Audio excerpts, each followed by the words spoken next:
ଜୟ ଶ୍ରୀରାମ। ଖାଦ୍ୟ ଯେତେ ଦାମିକିଆ ହଉ ଯେତେ ଭଲ ହେଇଥାଉ ଯଦି ତା ଦେହରେ ଲୁଣ ପଡିନି ତ ଗୋଟେ ବାଇଟ୍ ଖାଇପାରିବୁ, ଗୋଟେ ଗୁଣ୍ଡା ଭାତ ତୁ ଖାଇପାରିବୁ।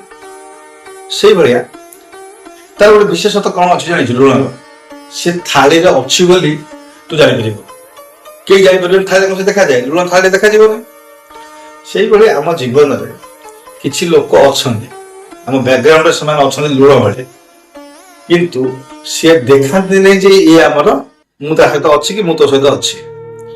ସମସ୍ତଙ୍କ ଜୀବନରେ କିଛି ଲୋକ ଥାଆନ୍ତି ଯୋଉମାନେ ପଛପଟରୁ ରହିକି ତୁମର ମଙ୍ଗଳ ଚିନ୍ତା କରନ୍ତି। ଆମେ ଏତେ ବୋକା, ଆମେ ସେଇଆକୁ ଆମର ଶତ୍ରୁ ଭାବନ୍ତି। ଆଉ ସବୁଠୁ ବଡ କଥା ହଉଛି ଆମେ ଚିହ୍ନେଇ ପାରନ୍ତିନି। ବେଳେ ବେଳେ ଜୀବନ କଟିଯିବ ଆଜ୍ଞା, କିନ୍ତୁ ଚିହ୍ନି ପାରୁଛୁ?